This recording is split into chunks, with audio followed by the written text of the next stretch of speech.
Kamu pasti bingung ya bagaimana caranya untuk menggunakan akurat online. Padahal caranya tuh gampang banget.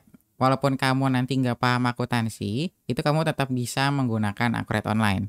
Yang penting, nanti kamu tahu setiap alur transaksinya. Tapi jika kamu masih bingung, kali ini saya akan menjelaskan bagaimana caranya untuk menggunakan akurat online dari nol. Hal pertama yang harus kamu lakukan ketika kamu ingin menggunakan akurat online adalah kamu harus punya akun akurat online terlebih dahulu. Jika kamu belum punya, kamu harus daftar terlebih dahulu dengan menggunakan link yang ada di sini. Nah, nanti linknya saya simpan di kolom deskripsi juga, jadi nanti kamu tinggal klik aja linknya. Nah, selanjutnya kamu akan diarahkan ke halaman ini. Nah, ini adalah halaman untuk pendaftaran akun akurat online. Nah, nanti di sini kamu isi data-datanya seperti nama lengkap. Nah, nanti email yang kamu pakai itu mau apa. Terus kemudian ada nomor handphone dan yang terakhir adalah password. Nah, untuk password di sini adalah password untuk akses ke akurat online. Jadi kamu bisa beda passwordnya untuk login ke email kamu. Nah, setelah kamu daftar, nanti kamu akan diarahkan untuk login ke dalam akun akurat online. Nah, nanti setelah login, kamu akan diarahkan kembali ke halaman pemilihan database. Nah, ini adalah halaman untuk pemilihan database. Nah, selanjutnya setelah kamu punya akun akurat online, kamu harus membuat database dulu. Nah, database ini nanti isinya itu sebagai wadah untuk tempat transaksi perusahaan kamu. Jadi semua transaksi yang ada di perusahaan kamu itu akan tersimpan di database ini. Nah, nanti untuk membuat database-nya, kamu tinggal klik aja yang tanda plus di sini. Nah, nanti kamu tinggal isi aja nama database-nya itu apa. Nah, ini saya pakai namanya itu tutorial, terus bidang usahanya apa. Nah, kalau di sini kamu nggak ada bidang usahanya, kamu pilih yang lainnya aja yang di bawah. Kemudian kamu simpan. Nah, sekarang kita tinggal tunggu aja prosesnya. Ini database kamu lagi dibuat. Nah, kalau udah ada tanda begini, berarti database kamu sudah berhasil dibuat. Nah, nanti kamu tinggal klik aja lanjutkan. Setelah kamu membuat database, nanti kamu diarahkan untuk mengisi data-data yang diperlukan. Nanti ini seperti nama lagi, ini nama untuk perusahaannya. Nanti kamu isi lagi, terus nanti kategorinya apa. Di sini contoh saya pilih produsen. Nah, nanti ini tanggal mulai data ini adalah tanggal untuk memulai pencatatan di akurat online. Contohnya saya mau mulai tanggalnya itu dari 1 Januari 2023. Kemudian metode persediaannya kamu mau pakai apa? Saya pilih yang rata-rata. Kalau udah oke, nanti kamu tinggal klik selanjutnya.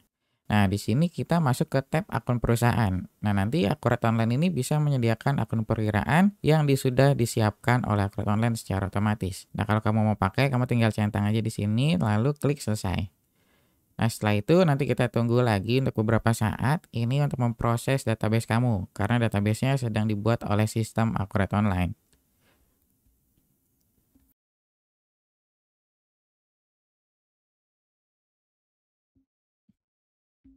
Setelah database-nya berhasil dibuat, nanti kamu akan masuk ke dalam database akurat online.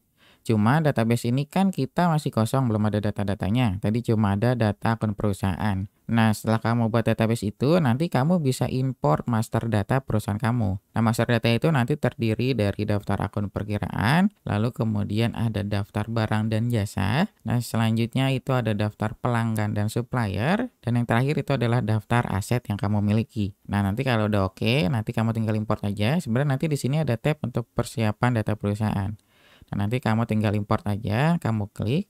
Nah, nanti di dalam sini ada contoh file yang bisa kamu gunakan. Nah, nanti dalam sini ada dua sheet. Yang pertama itu untuk penjelasan kolom-kolomnya. Dan yang satu lagi itu nanti untuk data yang ingin kamu import ke dalam akurat online. Nah, nanti kalau udah tinggal kamu masukkan aja di sini, lalu kamu klik unggah. Nah, nanti data itu baru masuk ke dalam akurat online. Nah, tapi untuk praktek kali ini nanti kita langsung buat aja secara manual karena saya cuma buat satu item doang. Nah, nanti ini saya close dulu. Kemudian saya juga tadi udah buat beberapa contoh yang nanti akan kita simulasikan di dalam akurat online.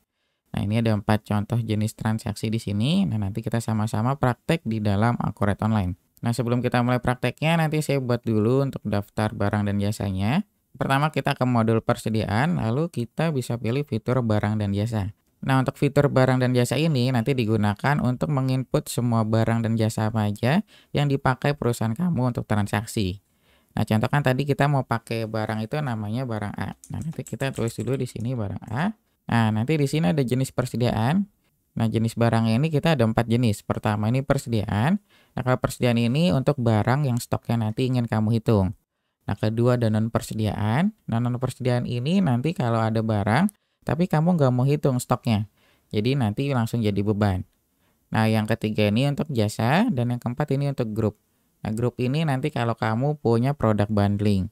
Contoh kayak parcel, nah itu kan parcel di dalam itu ada produk-produk lainnya. Nah, nanti kamu bisa pakai yang jenis grup ini. Nah, selanjutnya, oh ini saya pilih dulu, saya karena pengen lihat stoknya, berarti saya pilih yang persediaan. Kemudian satuannya juga di sini kita udah bisa multi satuan. Nah, nanti kalau kamu mau multi satuan, kamu bisa isi dari satuan terkecil terlebih dahulu. Misal saya juga mau bikin multi satuan, ini saya bikin box. Jadi satu box itu isinya 10 pieces. Nah, kamu bisa isi di sini. Nah, selain itu di fitur ini juga ada beberapa tab untuk informasi tambahan, seperti nanti kamu bisa masukin harga jual, terus kamu juga bisa input di saldo awal, nanti juga kita ada lain-lain, ini untuk nomor seri. Nah, kemudian ada akun, dan yang terakhir itu adalah gambar. Nah, nanti kamu bisa input sesuai dengan kebutuhan perusahaan kamu. Nah, kalau udah oke semuanya, itu kamu tinggal klik aja simpan di sini. Nah, kalau udah selesai, nanti ada informasi kayak gini. Ini barang yang kamu sudah input tadi udah berhasil disimpan. Nah, nanti kamu bisa lihat barang apa aja yang kamu punya itu di sini. Nanti kamu bisa klik icon yang warna hijau di sini. Nah, ini untuk daftar barang dan jasa yang kamu punya. Ini kan saya punya barang A, totalnya ini masih 0 karena kita baru buat barang aja, jadi belum beli barangnya. Nah, sekarang kita langsung simulasi aja untuk transaksinya. Kita di sini transaksi yang pertama itu adalah membuat transaksi pembelian barang A ke PT A sebanyak 50 pieces dengan harga 20.000. Nah, sekarang kita masuk lagi ke Akret Online. Nah, untuk transaksi pembelian ini kita lihat di modul pembelian. Nah, ini untuk alurnya. Sebenarnya kalau untuk transaksi pembelian ini nanti dimulainya itu bisa dari modul persediaan. Nah, modul persediaan ini kan ada permintaan barang. Nah, ini biasanya nanti digunakan oleh bagian gudang yang mau beli barang. Contoh ternyata barang A ini kan kosong nih. Nah, orang gudang mau info nih, Pak, saya mau beli barang A dong soalnya stoknya kosong. Nah, orang gudang ini bisa pakai fitur permintaan barang ini. Nah, nanti ketika orang gudang itu input permintaan barang, nanti langsung masuk ke modul pembelian yang pesanan pembelian ini. Jadi nanti langsung ngelink. Nah, setelah orang purchasing udah input pesanan pembelian atau PO, nah nanti bisa dilanjutkan ke alur selanjutnya. Nah, alurnya itu nanti mulai dari pesanan pembelian, penerimaan barang, terus ada faktur pembelian, dan yang terakhir adalah pembayaran pembelian. Nah, itu adalah untuk alur transaksi yang ada di Akret Online untuk alur pembelian. Nah, cuma kamu nggak harus 100% ngikutin alur yang ada di sini. Contoh ternyata, Mas, kalau saya langsung dari faktur pembelian aja nih. Nah, itu nggak masalah. Berarti nanti faktur pembelian terus langsung pembayaran pembelian. Nah, tapi untuk alur di Akret Online ini, untuk alur yang paling tersingkat atau alur yang terpendek itu, kita mulai dari faktur pembelian dan yang terakhir pembayaran pembelian. Jadi soalnya nanti kalau untuk faktur ini kan untuk pengakuan hutangnya. Nah, nanti untuk fitur pembayaran pembelian ini itu untuk keluarnya uang. Nah, kalau gitu kita langsung buat aja transaksinya, tapi sebelum kita buat transaksi, tadi kan kita udah punya akun perkiraan ya, cuma masih kosong nih saldonya. Saya mau isi dulu saldo awal untuk kasnya. Nah, kita ada kas kecil dan bank, kita isi di banknya aja. Nanti untuk melihat pergerakan uangnya, kita isinya itu 100 juta contohnya. Nah, sekarang kita simpan. Nah, berarti kita punya saldo di bank itu senilai 100 juta. Nah, di sini. Nah, sekarang kita close, kita masuk lagi ke modul pembelian. Nah, untuk transaksinya nanti kita mulai aja langsung dari faktur pembelian di sini. Nah, sekarang kita langsung buka faktur pembelian, kita mau beli barangnya itu ke PT A sebanyak 50 pieces dengan harga 20.000. Nah, sekarang kita masukin nama PT-nya itu apa, kita mau bikin PT A nih, kita beli ke suppliernya. Nah, sekarang kamu simpan. Nah, di sini nanti kamu tinggal pilih barangnya itu mau apa yang kamu beli.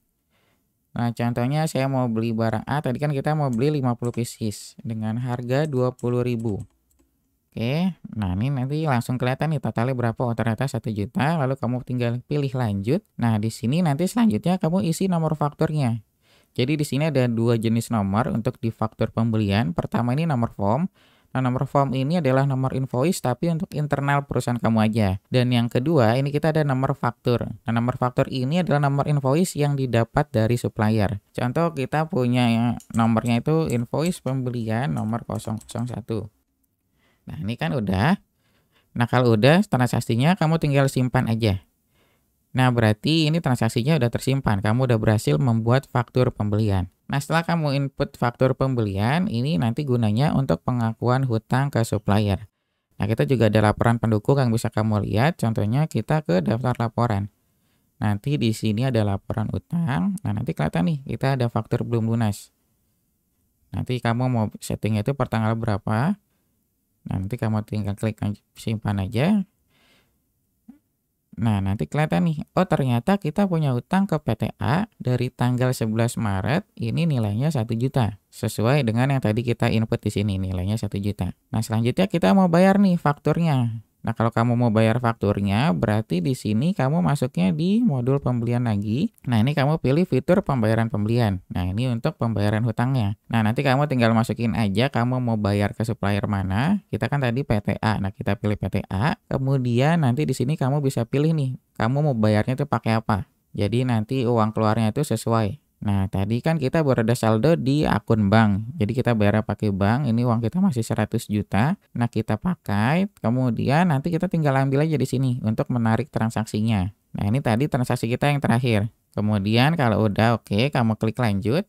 Nah, kalau udah kayak gini, nanti kamu tinggal klik yang ini, yang icon gambar panah ini untuk hitung nilai pembayaran. Nah, biasanya kalau untuk fitur pembayaran ini suka ada pertanyaan nih dari customer. Mas, kalau mau saya bayarnya parsial itu bisa nggak? Atau saya mau bayar sebagian itu bisa nggak? Nah, itu nanti bisa di Akret Online. Nah, kalau kamu mau bayar sebagian dulu, nanti kamu tinggal klik lagi transaksinya kayak gini. Contoh saya mau bayar 500.000 dulu nih. Nah, nanti ini bisa kamu ubah 500.000, kemudian kamu klik lanjut.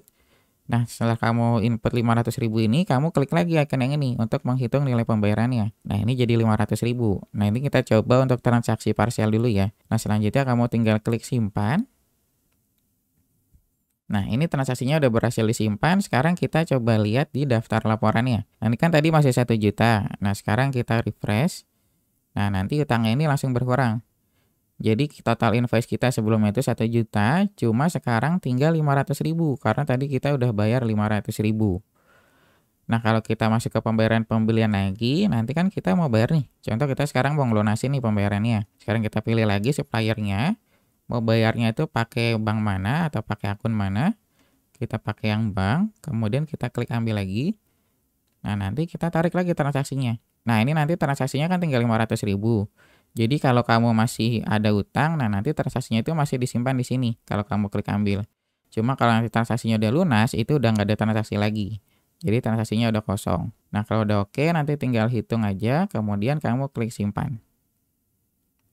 Nah, ini berarti kamu sudah berhasil untuk melunasi utang ke supplier. Nah, kita cek lagi, di sini nanti laporannya itu langsung kosong. Artinya kita sudah nggak ada hutang ke PTA lagi. Dan nanti di barangnya juga di sini dia udah masuk, kita refresh. Nah, ini udah masuk barangnya 50. Nah, selain itu kita juga ada laporan pendukung lainnya untuk stok yang ada di perusahaan kita. Kayak tadi kan kita habis beli barang nih, kita bisa lihat mutasinya. Kita bisa lihat di kartu stoknya. Nah, ini nanti kamu pilih tanggalnya dari tanggal berapa ke tanggal berapa. Kamu pilih barangnya apa. Nah, ini nanti kelihatan nih. Oh, ternyata si barang A ini tadi saldo awalnya itu 0. Nah, tapi baru beli ke PTA itu sebanyak 50 pieces. Jadi kuantitas masuknya itu 50 dan nanti kuantitas akhirnya ada 50. Ini ada di gudang utama. Nah, kalau kayak gini berarti kita transaksi pembeliannya itu udah berhasil. Nah, selanjutnya kita masuk ke transaksi yang kedua. Transaksi yang kedua adalah kita menjual atau kita membuat transaksi barang A ini ke PT Samsung sebanyak 15 pieces dengan harga 30.000. Nah, berarti sekarang kita masuk ke transaksi penjualan. Nah, untuk transaksi penjualan ini pertama saya close dulu ya. Nanti biar nggak bingung. Ini juga saya close. Nanti saya sisain aja untuk daftar laporan aja. Ini saya close dulu. Nah, sekarang kita buat transaksi penjualan. Nanti kita tinggal masuk aja ke modul penjualan. Nah, untuk alurnya itu kita mulai dari penawaran penjualan, pesanan, pengiriman, faktur, sampai ke penerimaan. Nah, untuk alur ini dia sama seperti alur yang ada di modul pembelian. Jadi kamu nggak harus ngikutin 100%. Jadi nanti kamu sesuaikan aja dengan alur yang ada di perusahaan kamu. Nah, untuk sekarang kita langsung mulai aja dari faktur penjualan untuk contoh transaksinya. Nah, sekarang kita klik aja faktur penjualan. Tadi kita mau jualnya itu ke PT Samsung sebanyak 15 pieces. Berarti nanti kita pelanggannya di sini kita input dulu. Ini karena saya belum ada pelanggannya, ini masih kosong, jadi saya harus input satu-satu dulu pelanggannya. Nah, nanti masukin PT Samsung. Nah, kita mau jual barang apa? Barang A nih tadi. Nah, barang A tadi kita jualnya itu sebanyak 15 pieces dengan harga 30.000. 15 pieces ini dengan harga 30.000. Nah, udah oke. Nah, nanti juga di sini kelihatan nih.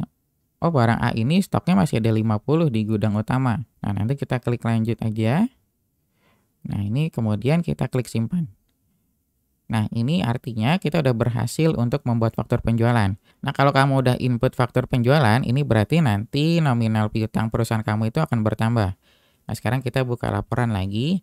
Ini kan tadi kita buat laporannya itu untuk yang utang. Sekarang kita buka lagi untuk yang piutang. Karena kita berurusannya itu dengan pelanggan. Nah, kita klik lagi di sini untuk faktur belum lunas, tapi untuk piutangnya. Nah, nanti kelihatan nih, oh ternyata kita punya piutang nih di PT Samsung itu senilai 450.000 dari tanggal 11 Maret. Nah, selain itu nanti kamu juga bisa lihat rinciannya ini si PT Samsung ini beli apa sih? Nah, nanti kan kalau kamu geser ikonnya, nanti icon ini akan berubah nih jadi kaca pembesar. Nah, ini nanti kamu bisa klik. Nah, nanti langsung masuk ke transaksinya. Oh, ternyata si PT Samsung ini, dia tanggal 11 itu beli barang A sebanyak 15 pieces. Dengan total harganya itu jadi 450.000. Makanya itu dia punya piutang senilai 450.000. Nah, sekarang kita cek lagi transaksinya. Kalau si PT Samsung ini, dia udah terima barang dan langsung dibayar lunas. Dan kemudian kita ada transaksi yang ketiga, ini ada PT Xiaomi. Dia beli barang 10 pieces dengan harga 30.000. Nah, karena kita masih di faktur penjualan, kita langsung input aja PT Xiaomi biar sekalian. PT Xiaomi, oh maaf, saya salah pencet. Kita input lagi PT Xiaomi. Kita simpan. PT Xiaomi itu beli 10 pieces dengan harga 30.000. Nah, nanti kita masukin 10 pieces. Harganya 30.000. Nah, tadi yang saya bilang sebelumnya, ini nanti kamu ada kelihatan nih stoknya. Oh, stoknya tinggal 35 nih untuk barang A. Nah, sekarang kamu tinggal klik aja lanjut. Nah, sekarang kamu simpan. Nah, kalau kamu lihat daftar laporannya lagi, nanti dia piutang itu ada 2.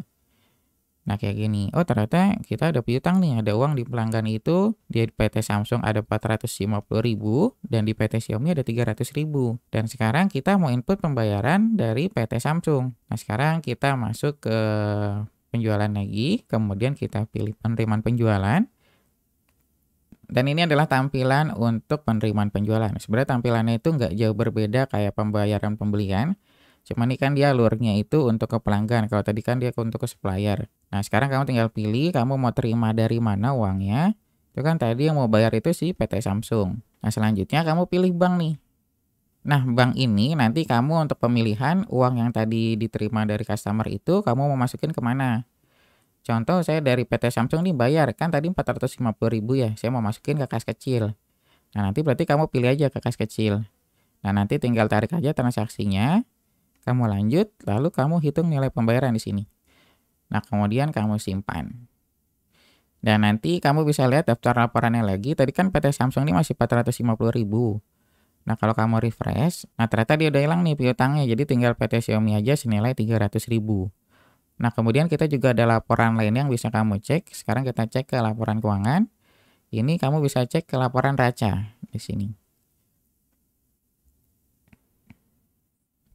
Nah, nanti di laporan ini kelihatan nih, oh ternyata kas kita itu yang kas kecilnya ada 450.000 dan yang di akun bank itu sisa 99 juta. Jadi total uang kita itu ada sekian. Dan kemudian ada piutang usaha juga, lalu ada nilai persediaan. Nah, nanti di sini udah ada semuanya. Dan laporan ini otomatis ya, jadi nanti kamu tinggal pilih aja kamu mau buka laporan mana, dan nanti kamu tinggal pilih parameternya itu apa aja. Dan selanjutnya kita juga bisa untuk buka laporan laba rugi. Nah, nanti kamu bisa cek juga laporan laba ruginya. Ini untuk melihat pendapatan. Nah, di laporan ini nanti kelihatan nih. Nah, penjualan kita ada 750.000. Nah, ini kamu bisa klik untuk melihat penjualannya. Oh, ternyata penjualan kita ada 2 nih, ke PT Xiaomi dan PT Samsung. Totalnya 750.000 benar. Dan nanti ini juga ada HPP-nya, ini HPP-nya 500.000 dan nanti kelihatan nih laba kotornya berapa, terus nanti di sini ada laba bersihnya berapa.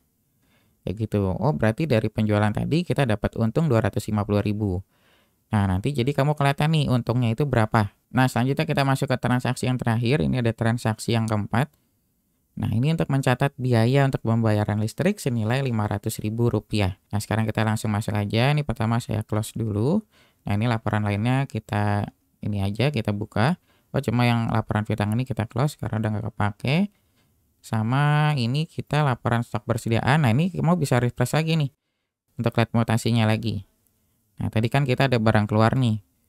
Nah, jadi nanti kelihatan, oh stok yang tersisa itu sisa 25. Karena tadi ada barang keluar sebanyak 15 pieces itu ke PT Samsung dan 10 pieces itu ke PT Xiaomi.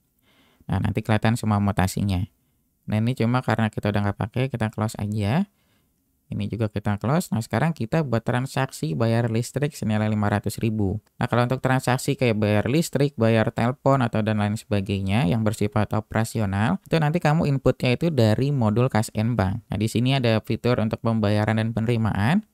Nah, fitur ini nanti digunakan untuk semua transaksi yang tidak berkaitan dengan pelanggan dan juga supplier. Kan kalau di modul penjualan ini kita juga ada penerimaan, terus nanti di pembelian ini juga ada pembayaran kan.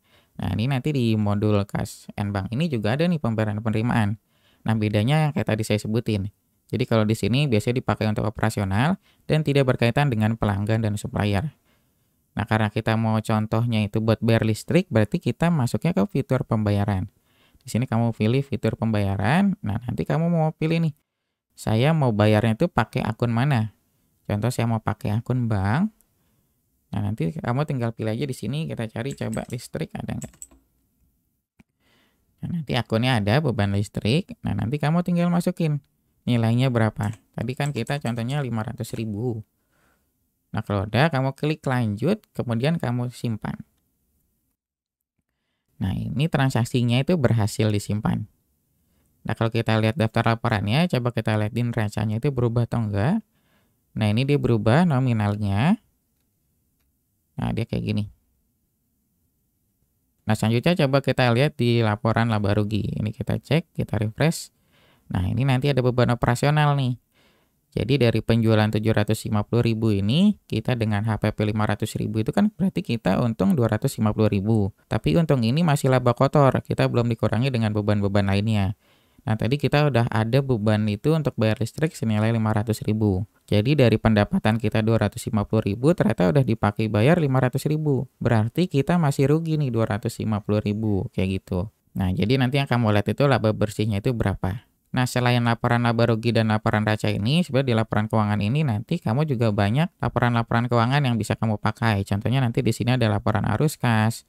Terus nanti di sini juga laporan arus kasnya ini ada dua kita. Di sini ada yang arus kas langsung, terus satu lagi dia ada yang tidak langsung. Nah, nanti kamu bisa pakai di sini. Nah, sekarang coba kita lihat untuk laporan arus kasnya. Nah, dia nanti tampilannya kayak gini untuk laporan arus kasnya. Nah, selain laporan keuangan ini, kita juga ada laporan lainnya. Jadi di Akkurat Online ini kan udah menyediakan lebih dari 200 jenis laporan. Nah, laporan itu nanti dibagi sesuai dengan posnya masing-masing. Nah, itu enaknya kayak gitu. Jadi kalau kamu lihat laporan keuangan ya berarti kamu tinggal buka aja nih di keuangan. Nah, nanti kamu tinggal scroll.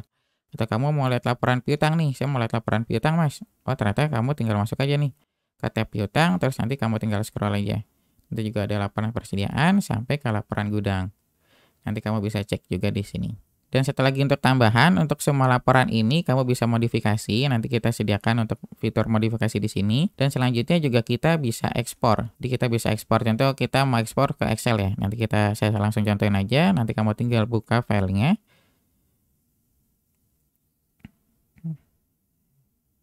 Nah, ini adalah hasil file ekspornya. Ini nanti udah rapih. Jadi kamu tinggal kirim aja atau kamu tinggal simpan aja.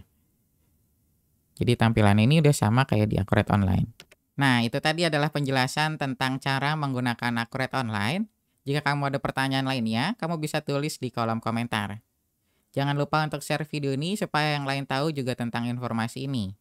Terima kasih sudah menonton video ini sampai selesai. Sampai jumpa di video selanjutnya.